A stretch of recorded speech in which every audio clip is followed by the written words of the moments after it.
So welcome boys, today we discuss some problems on injectivity यानी कि 1-1 and surjectivity यानी कि on-to। तो आज हम कुछ प्रॉब्लम्स डिस्कस करेंगे। इससे प्रीवियस लेक्चर में हम लोगों ने डिस्कस किया था कि 1-1 on-to many-one फंक्शन किस तरीके से होते हैं, मैंने डेफिनेशन आपको दी थी। तो मैं इंजेक्टिविटी चेक कर रहा हूँ, रिकॉल कर लेता हूँ। सबसे पहले आज हम जो डिस्कस कर रहे हैं वो हम डिस्कस कर रहे हैं इंजेक्टिव फंक्शंस, इंजेक्टिव और यू कैन से 1-1 फंक्शंस। ठीक है जी, इनको हम डिस्कस कर रहे हैं। तो सबसे पहले 1-1 फंक्शन और इंजेक्टिव फंक्शन होते क्या हैं, मैंने आपको बताया था, उस दिन भी डेफिनेशन लिखाई थी, मैथमेटिकल डेफिनेशन लिखाई थी। आज मैं इसको इन जनरल कह देता हूँ। मैं कह देता हूँ कि अगर if F be a function from A to B is called injective और 1-1 if different elements of set A goes to, or you can say associate with, or you can say relate with, or relate with some different element of set B। कहने का मतलब ये है कि सारे के सारे डिफरेंट एलिमेंट सेट ए के जो डोमेन है हमारी, वो सारे के सारे डिफरेंट एलिमेंट सेट बी पे अगर जाते हैं तो वो 1-1 हमारा कहलाता है। अब हम इस पे कुछ सॉर्ट ऑफ एग्जांपल्स लेके चलते हैं। ठीक है, तो मैं एक प्रॉब्लम ले लेता हूँ, यहाँ पे क्वेश्चन ले लेता हूँ पहला, आपको समझाने के लिए कि क्या हो सकता है। For example, let F is a function from A to B where set A having element 1 2 3 4, okay, and set B having element 1 2 3 4 5 6, okay. Define as for all x belong to A. इसका मतलब क्या हुआ, वो सारे के सारे element जो set ए के अंदर हैं, F X is equal to X plus 2। कैसे डिफाइन कर दिया मैंने कि हर वो एलिमेंट जो ए के अंदर है उनके लिए F X is equal to X plus 2 है। तो अब हम इसको चेक करते हैं क्या ये 1-1 होगा। सोल्यूशन बनाते हैं। 1-1 के लिए हमने डेफिनेशन, देखो ये मैंने आज डेफिनेशन भी लिख दी और इसका मैंने मैथमेटिकल डेफिनेशन उस दिन लिखा था। उसमें मैंने ये बताया था कि इफ़ f इज़ 1-1, अगर f 1-1 है ना, then for all x1, x2 belonging to domain, और डोमेन यहाँ पे सेट a है, ठीक है ना। If fx1 is equal to fx2, अगर हम मान लें कि fx1 fx2 बराबर हैं तो x1 और x2 भी बराबर होना चाहिए। तो हम दिखाना चाहते हैं fx1 इज इक्वल टू हमारे पास है क्या, चूंकि डेफिनेशन है fx is equal to x plus 2, therefore fx1 is equal to, therefore f of x1 is equal to x1 plus 2 and f of x2 is equal to x2 plus 2। तो it implies that x1 plus 2 is equal to x2 plus 2, 2 से 2 cancel out हो गया, यानी कि x1 is equal to x2। यानी कि बात क्या हुई, बात हो गई कि हमने जब fx1 fx2 के बराबर लिया तो x1 x2 के बराबर हो गया। यानी कि अगर ये सेम वैल्यूज थे तो इनकी इमेजेस सेम थी। अगर ये डिफरेंट वैल्यूज होते, यानी कि अगर मैं यहाँ पे डिफरेंट फ्रॉम fx2 कह दूँ तो x1 डिफरेंट फ्रॉम x2 आता, और यही हमारा 1-1 का केस है। तो ये तो हमारा मैथमेटिकल प्रूफ हो गया। अब मैं आपको इसका ना क्लस्टर फॉर्म बना के दिखाता हूँ, रोस्टर फॉर्म। जैसे कि हम इसकी रोस्टर फॉर्म क्रिएट करके देखते हैं। रोस्टर फॉर्म इसकी क्या बनेगी, हमारे पास फंक्शन जो था f वो a से b पे था, और a के अंदर देखो चॉइसेस हमारे पास क्या है, 1 2 3 4, a के पास चॉइसेस है 1 2 3 4। और डेफिनेशन क्या कहती है, डेफिनेशन कहती है कि fx is equal to X plus 2, यानी x की जो चॉइसेस हैं जो सेट a से हैं वो चॉइसेस x की क्या है, 1 2 3 4। तो जब x 1 होगा तो fx क्या होगा, यानी जब x 1 होगा तो ff कितना होगा, 1 प्लस 2। जब x 2 होगा तो f2 कितना होगा, 2 प्लस 2। जब f3 होगा तो f3 कितना होगा, 3 प्लस 2। तो इस तरीके से वैल्यूज आ जाएंगे, यानी कि 1 की वैल्यू 3 आएगी, 2 की वैल्यू 4 आएगी। ऐसे अगर मैं f ऑफ 3 की वैल्यू निकालूंगा तो 3 प्लस 2 5 आएगी, और f ऑफ 4 की वैल्यू निकालूंगा तो 4 प्लस 2 यानी कि 6 आएगी। यानी 1 कहाँ जाएगा हमारा, 3 पे जाएगा। 2 कहाँ जाएगा हमारा, बोलिए, 2 कहाँ जाएगा, 4 पे जाएगा। और 3 कहाँ जाएगा हमारा, 3 जाएगा हमारा 5 पे। और 4 कहाँ जा रहा है हमारा, 4 जा रहा है हमारा 6 पे। तो अगर मैं आपको इसकी रोस्टर फॉर्म लिखना चाहूँ इस f की, तो इसकी रोस्टर फॉर्म क्या निकल के आ जाएगी, इसकी रोस्टर फॉर्म आ जाएगी 1 रिलेट कर रहा है 3 से, 2 रिलेट कर रहा है 4 से, और 3 रिलेट कर रहा है 5 से, और 4 रिलेट कर रहा है 6 से। मुझे बताइए क्या कोई ऐसा एलिमेंट है जो यूनिकली डिफाइन नहीं है, हर डिफरेंट एलिमेंट पे जा रहा है। ऐसा नहीं है कि 1 3 पे जा रहा है और 2 भी 3 पे जा रहा है, नो। हर different element of set A goes to the some different element of set B, it implies that F is 1 1। तो यहाँ से भी f11 हमने प्रूफ कर दिया और हमने आपको ये रोस्टर फॉर्म भी 1 1 की दिखा दी। ठीक है, तो ये फंक्शन जो था, जो मैंने पहला एग्जाम्पल लिया है, इस तरीके के फंक्शन को हम कहते हैं लीनियर फंक्शन। अभी मैंने जो आपको एग्जाम्पल पहला चेक करके दिखाया है वो लीनियर फंक्शन का चेक करके दिखाया है। अब हम फर्दर जाते हैं क्वाड्रेटिक पे। ठीक है, अब हम दूसरे फंक्शंस लेते हैं जो कि क्वाड्रेटिक और क्यूबिक फंक्शन होंगे। तो मैं दूसरी प्रॉब्लम्स इसी 1 1 के लिए चेक करने के लिए लेता हूँ। ठीक है जी, इसको ब्रेक कर देते हैं 2 जगह। ये क्वेश्चन नंबर 2 मैंने ले लिया आपका। ठीक है, मैंने कहा f from r to r, ठीक है जी, define as fx is equal to x cube.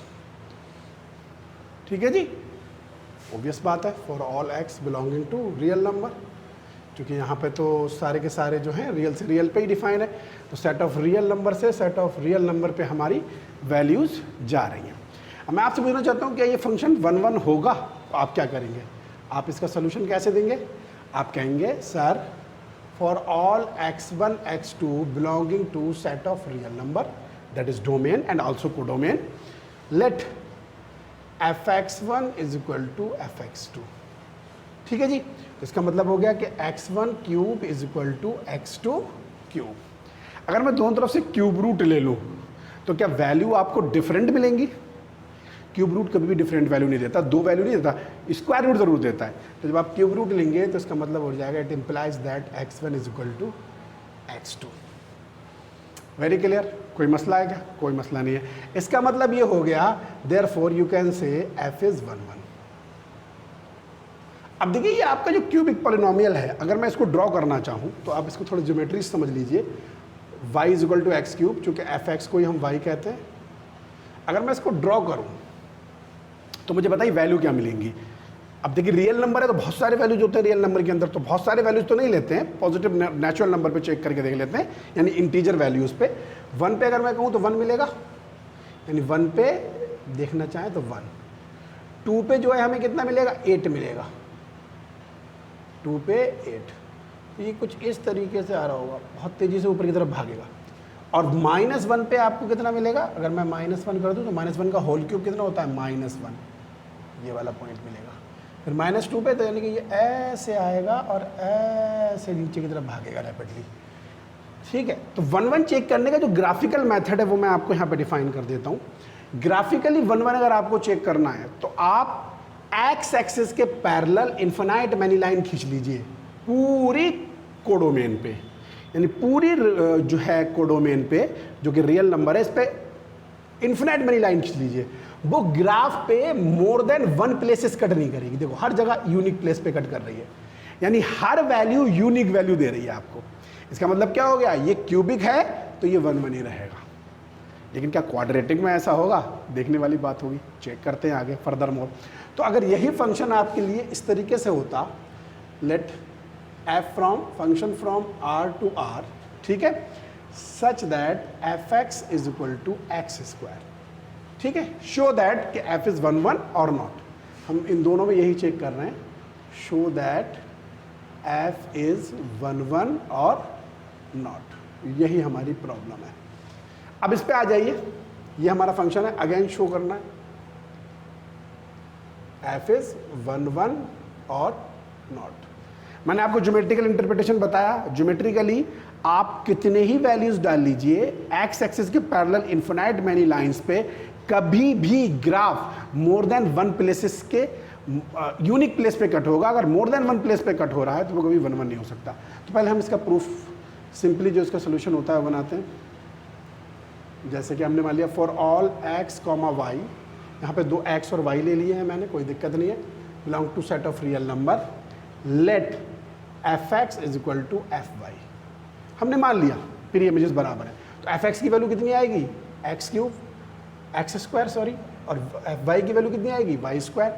दोनों तरफ जब स्क्वायर रूट लोगे तो आपको 2 वैल्यू मिलेंगे। It implies that x is equal to Y, x is equal to plus minus Y. यानी कि आप क्या कहना चाहते हैं? आप कहना चाहते हैं कि x की 2 वैल्यू, यानी x is equal to Y भी है और x is equal to minus Y भी है। तो अगर 2 चॉइसेस आ रही हैं तो क्या ये यूनिक सोल्यूशन देगा? नहीं दे रहा है। तो इसका मतलब हो गया, इट इम्प्लाइज दैट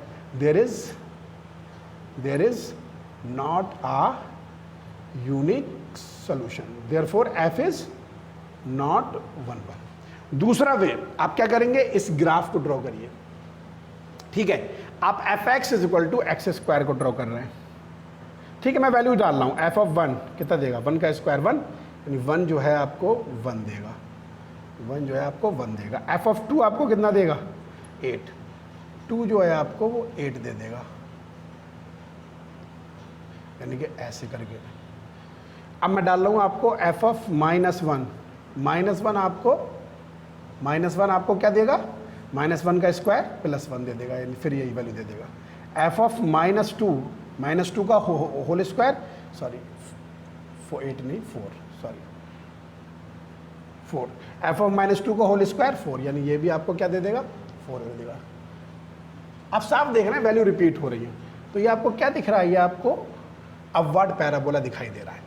यानी कि अगर मैं पैरेलल लाइन एक्स एक्सिस के लिए खींचूंगा तो हर बार आपको यूनिक इमेज नहीं मिल रही है, जहाँ पर मैं कट लगा रहा हूँ ये इसके वैल्यूज़ हैं, हर बार आपको 2 इमेजेस मिल रही हैं, 2 सोल्यूशन दे रहा है, तो ये कभी 1 1 हो सकता है, नहीं हो सकता।